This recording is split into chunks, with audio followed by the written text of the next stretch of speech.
Rahubat Yasar. So in this video, I'm going to be addressing, with humbleness that is, the issue of our master teacher, Panabab Yanun, Dr. Malachi York, and those who um, profess to have whatever issue with him, but still use his information through his research. So I was watching a few videos on the YouTube channel, and there are certain individuals, which I'm really not a name caller, they know who they are, that they have all of these issues with the master teacher. He's this, he's that, but yet they still continue to make videos based on information that he was the forerunner to actually propagating or disseminating to people. Before Pops came, there was very few, if any, people talking about non-ether. Before Pops came, there was very few people, if any, that was talking about women are gods based on the mitochondrial DNA explanation. And now what they're doing is they're bashing him, and they're saying all this negative stuff about the master teacher, yet and still, if he's so bad, why do y'all continue to use our doctrine? A doctrine that was basically given to us as a gift by the master teacher. I have a problem with that, because if I feel like a person is so bad, so guilty, and so negative, me personally, I would have subscribed to any part of the ideology that person disseminated. And I was watching one video where one guy was speaking about the non-ether and empty space, and he was basically saying things as if he pretty much was reading the holy tablets, or certain scrolls that Pops used to disseminate that information. Yet he came right back and made a video calling Pops all kind of names, which I won't even repeat. And so I remember back in the days when Pops made a video called "Leave My Stuff Alone," and this video is designed for that. Listen, you can't change the loyalty that we have for Pops. You can't change the love that we feel and that we have for Pops. Me personally, I could care less what anybody says. Pops is Pops. You feel me? He deserved that. I noticed that a lot of leaders get mentioned and Pops never get mentioned. The only thing they do is feed off of the doctrine that he pretty much disseminated and created for us, but they leave his name out of it. And I find that to be very sad, because it's almost like saying he's so bad that you won't give him credit for the knowledge that you have learned, yet and still you still continue to use his knowledge. And when I'm watching these videos by these people, it's like mind-boggling, because I'm like, come on, man, that's straight out of the holy tablets. Y'all know it. Or this is straight from this scroll, or this is coming from this scroll.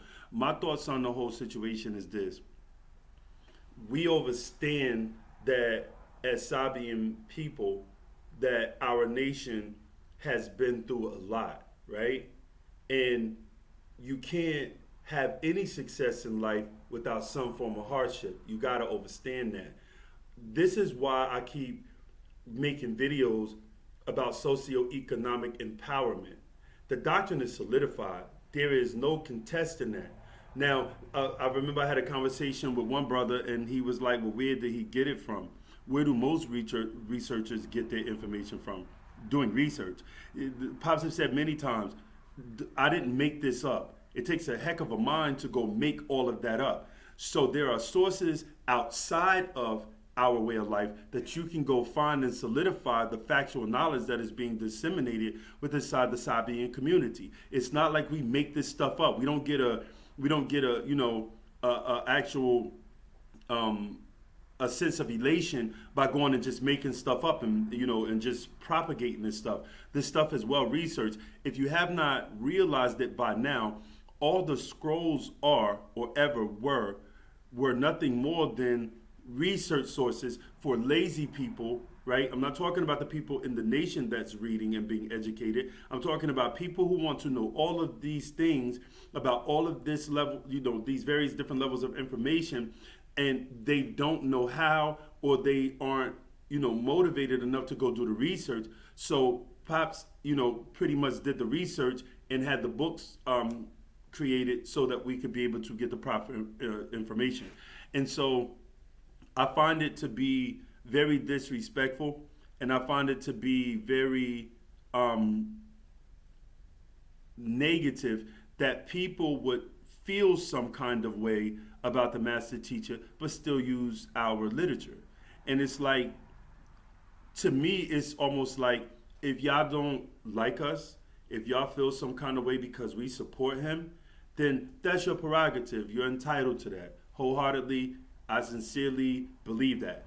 But that's not, or shouldn't stop us from keep going, because I don't know about anybody else, but we've been doing this too long, right? And so there's no being nothing else, at least not in my mind. There is no being nothing else. There is no following nothing else. There is no subscribing to nothing else, right? And so we have this saying in my family: one go, one stay, all stay, one leave, everybody leave. No Sabians get left behind.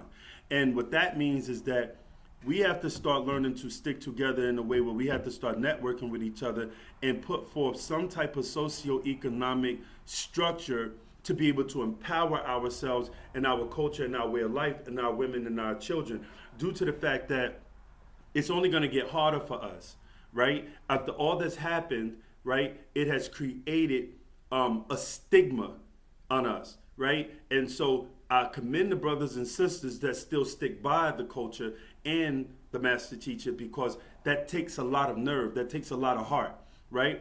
And I appreciate that for everybody who's, still a part of the culture, still a part of the tribe, that's active out here working to be able to make sure that our message still get across.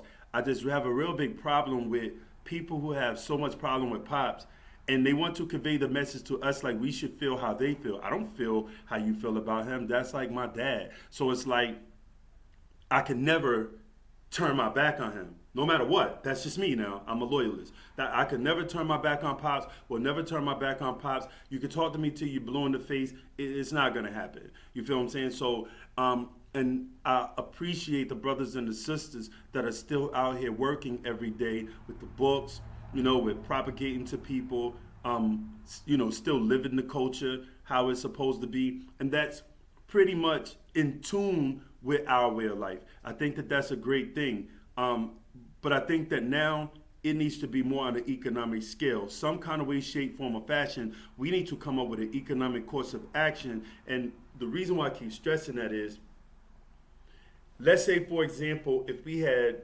this is just an example, $10 billion, right, to be able to back the Sabian community. I don't think that the views would be as outspoken against us, because sometimes it seems like on an economic level, people are more apt to subscribing to things because they see a greater economic benefit for their social empowerment, so to speak. And I think that that is absolutely necessary. When you go back and you study the religion of Islam, and how, they say, according to Islamic history, that Prophet Muhammad was a merchant, right? Or salesman. And Abu Bakr pretty much had the finances and the businesses that actually backed Islam. That became an economic powerhouse. Now, you're combining that as well, according to Islamic history, with all of the wars of actually pillaging and robbing people, right? We got to put that in there. But nonetheless, it became a financially stable, at least to a certain extent, culture that, being as though it was backed by finances, it was able to spread around the world in a certain kind of way, to cause it to become the second biggest religion, right? And so in one of the posts that I was reading and commenting on inside of one of the Sabian groups, I was speaking about the power of language, and the language being inculcated in a group of people, as well as the culture and the spiritual beliefs, creates a new social being, right? And usually, when you inculcate a language, a culture, and a religion in a group of people that was not native of that group of people, a new name or a new title or new nationality is given. If you notice, we never have been given a religious name since we finished the religious schools of thought. For example, the name Nuwapian. When we were given that name, that is a nationality. That is not a religious identity, right? Sabian. It's more so considered a nationality than a religious identity, right? And the purpose of me saying all this is once when we get to the point to whereas we have raised a new social being based on these titles, this language, and this culture, finances will cause us to have the ultimate success because people will be more willing to accept us, I feel, based on the fact of economic empowerment. And it's sad for most people because they feel like, well, why we got to do it that way or why it has to be about money. It has to be. Economics is like the century to a culture. It's like the fuel to the fire, right? For example, all cultures eventually had to pursue some method of economic building, or else it would not have survived. Most cultures that could not become independent, because we consider ourselves in the Sabian community as an independent culture. What that means is we're not a sect of Islam, we're not a sect of Christianity, we're not a sect of Judaism, we're not a sect of Buddhism, we're not a sect of Hinduism, right? We are independent. Our culture is our culture. As opposed to, let's say, for example, the Nation of Islam that could not thrive as an independent culture.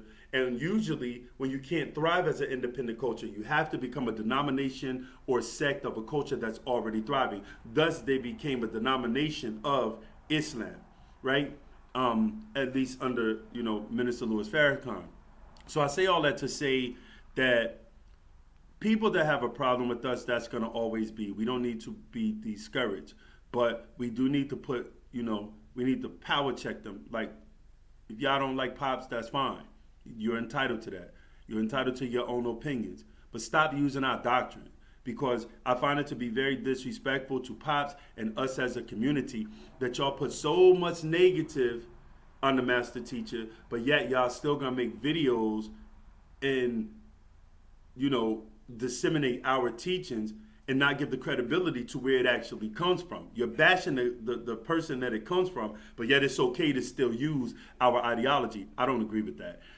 So hit me up in the comment section, family. I want to know what y'all feel about this. I don't like it personally, but I'm a peaceful and a humble person. So, with me, I just speak my mind and keep it moving. But I really don't like the fact that people have so much negative to say about the master teacher, but yet these are the same people that's still using our ideology to be able to gain followers on the YouTube channel, Facebook channel. And it's like, come on, man, like, y'all feel so negative about us as a people because we stand with him, but your followers love you for the information that you're disseminating that came from that same individual. That's crazy to me. So I love y'all, man. Just hit me up in the comment section. I want to know what y'all think about this. And what do y'all think about some ideas for economic mission so that we could be able to get on the right track financially as a people? I think that, man, once when we become economically sound, I think that our way of life is going to go through the roof, even more greater than what it was when Pops was here. And the only reason why I say that is not to remove Pops. It's to say that financially, once when we can actually create a financial level of stability for us as a people, Sabians, right? I think that once when we can make that spread through the ranks of all of the individuals, or the great majority of the individuals that are sincerely, actively part of the actual community or tribe, I believe that we're going to go to a level that maybe not even Pops realize that we can go to, right? Because I think that economics is the key to actually spreading yourself and becoming more accepted, because it relates more to human nature. And I'm going to explain what I mean by that. If we have the ability to go into different countries and feed people and open up schools where the Sabian ideology or way of life is taught, people would be more accepting than if we brought them nothing but a doctrine. Even over here in America, right? When I've met people back in the days when we used to tabligh or propagate as we call it, and I started to actually, bring them into the fold from the perspective of tabernacle living, bring them into my house. I feed them like family. I speak with them like they family. I teach them the culture and treat them as if they're like me. You're raised in it. It worked better than when all I had to offer was books. It worked a whole lot better than when all I had to offer was a better explanation of Christianity, Judaism, or Islam. And I learned from those experiences that, you know what, if we become more financially sound and more economically empowered, I think that based on the fact that our ideology naturally has the gift of intellectual strength, I believe in my heart wholeheartedly that we would become one of the most powerfulest movements ever to exist. And so I want y'all to think about that and just, keep striving and keep loving the master teacher, man. No matter what these people out here say, I don't care what they say. Pops is pops, and that's just it.